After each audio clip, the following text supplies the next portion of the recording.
ایک قربانی ہوتی ہے حج کے مہینے میں جانور کی، اور ایک قربانی ہوتی ہے آج کل کے زمانے میں بیٹی کی۔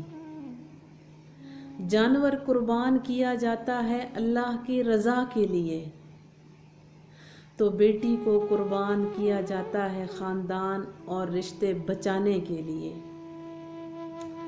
بیٹی سے پوچھتے نہیں، رضا اس کی زوری بیاہ دیتے ہیں۔ فیصلہ ہے بزرگوں کا یہ کہہ کے چپ کرا دیتے ہیں۔ ساری عمر جس بیٹی کی سنا کرتے تھے باتیں، اسی بیٹی کو سمجھ کے جانور بے زباں بنا دیتے ہیں۔ نبی تک کا سوال تھا، اے فاطمہ راضی ہو علی کے لیے؟ انا کے ان مسئلوں میں ہم اپنے نبی کی سنت بھلا دیتے ہیں۔